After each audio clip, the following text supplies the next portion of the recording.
بیا یې تکرارا وایم که موږ په سمه توګه باندې زکات ادا که دا زموږ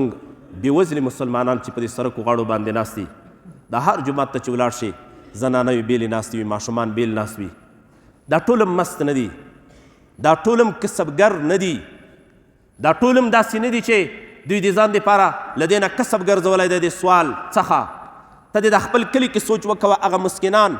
در په زړه کړه چې ستا په دې ګاونډ کې اوسېږي سوالګر هم پرېږده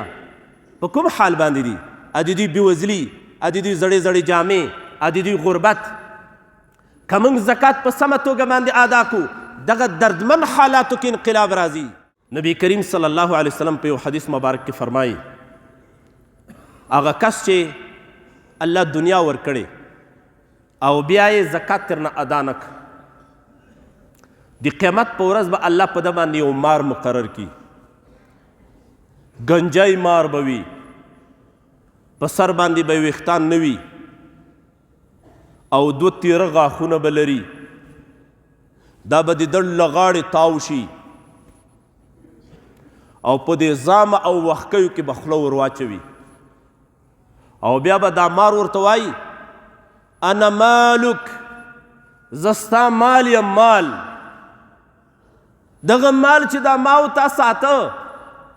ما او تا مړي ورباندې کول ما او تا دروغ ورباندې وې ما او تا خپل خپلوان ورباندې خفه کول ما او تا خپل ورونه ورباندې پردي کول ما او تا دښمنۍ ورباندې جوړولې ما او تا دا نه کتل چې حلال دی او که حرام خو راټولاوم همدغه مال نه دی یو مار الله تا ته جوړوي قرآن کریم کې یو ځای کې الله عز وجل څه فرمایي ولا يحسبن الذين يبخلون بما آتاهم الله من فضله هو خيرا لهم بل هو شر لهم ګمان دې نه کوي هغه خلک چې دوی په هغه مالونو کې بخل کوي چې الله له خپلې مهربانۍ دوی ته ورکړي دي چې دغه بخل د دوی دپاره غوره کار دی بل هو شر لهم الله وایي دا بخل دوی دپاره ډېر بد دی سیطوقون ما بخلوا به یوم القیامه الله اکبر زر دی چې غاړې ته به غړوندی شي توق به شي هغه مالونه چې دوی په دنیا کې بخل پکې کاوه دا به د دوی دپاره د غاړې توق وګرځېږي د توق یوه معنا دا کوي لکه د یو حیوان په غاړه کې چې کړی ور واچوي داسې به د ده په غاړه کې دا مال د کړی په څیر باندې پروت وي بله معنا هغه حدیث مبارک چې ما تاسو ته ووې مار به ترېنه جوړ شي د ده په غاړه کې به پروت وي دا غالبا د 4مې سفارې آیت کریمه دی مار به په غاړه کې پروت وي د ده په دې وښکیو په دې زامو کې به خوله ورکوي او دا غاښونه به پکې ورکوي او بیا به ورته وایي انا مالک زه ستا مال یم هغه مال چې په دنیا کې دې ګټلم او درېیمه معنا یې دا ده چې دته به د خپلو مالونو پیټی ورغاړې ته کړل شي دا به یې وړلی نه شي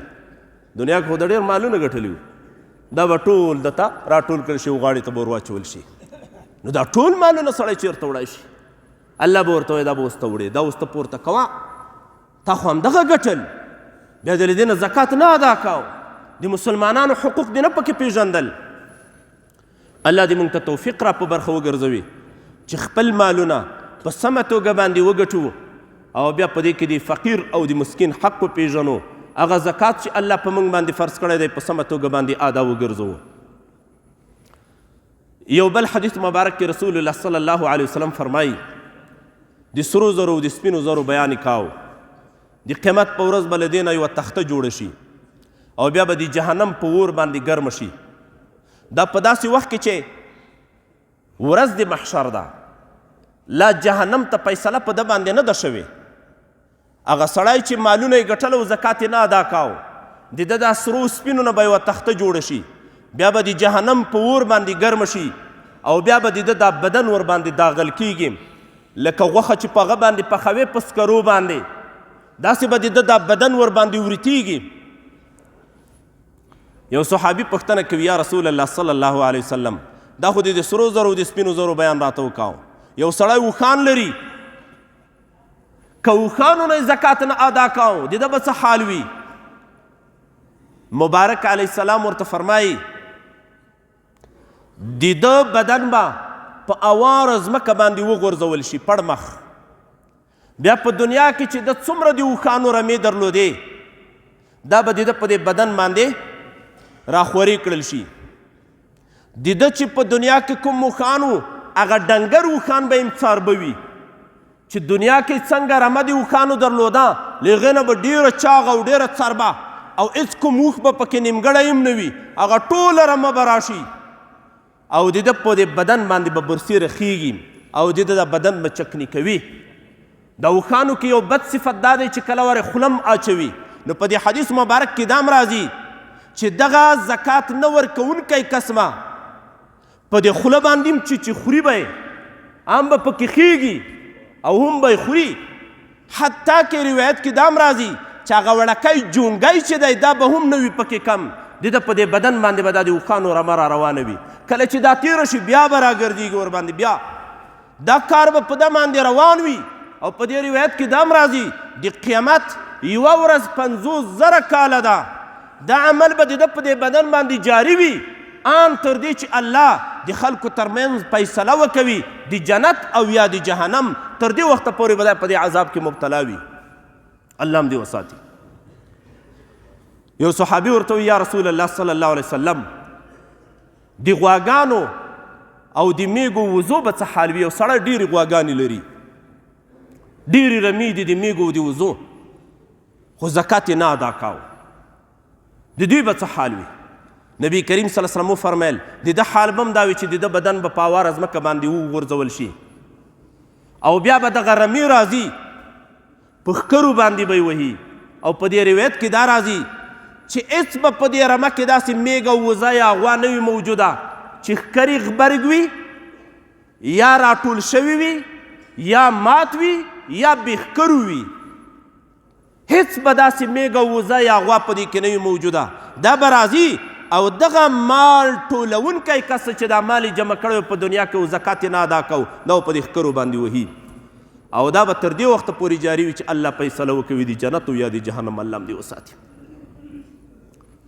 درنو مسلمانانو ورونو، بیا یې تکرارا وایم که موږ په سمه توګه باندې زکات ادا که دا زموږ بېوزلي مسلمانان چې په دې سړکو غاړو باندې ناست دي، دا هر جومات ته چې ولاړ شي زنانه وي بېلې ناستې وي، ماشومان بېل ناست وي، دا ټول هم مست نه دي، دا ټول هم کسبګر نه دي، دا ټول هم داسې نه دي چې دوی د ځان دپاره له دې نه کسب ګرځولی دی د سوال څخه. ته د خپل کلي کې سوچ وکوه هغه مسکینان در په زړه چې ستا په دې ګاونډ کې اوسېږي سوالګر یې پرېږده په کوم حال باندې دي؟ ا د دوی بېوزلي، ا د دوی زړې زړې جامې، ا د دوی غربت. که موږ زکات په سمه توګه باندې ادا کړو دغه دردمن حالاتو کې انقلاب راځي. موږ خو ټول سره ورونه یو، انما المؤمنون اخوه. او بل دا زکات چې موږ ادا کوو دا کومه تحفه نه ده چې موږ په یو چا باندې احسان واړو، دا د مسکین په موږ باندې حق دی. وفي اموالهم حق للسائل والمحروم. قرآن کریم کې الله فرمایي غالبا د 28 سپارې آیات دی. مؤمنان هغه خلک دي چې د دوی په مالونو کې یو معلومدار حق موجود وي، سوالګر لره او هغه فقیر لره چې سوال نه کوي خو له مالونو نه محروم دی، هغه دپاره حق موجود دی. حق الله حق ورته ویلي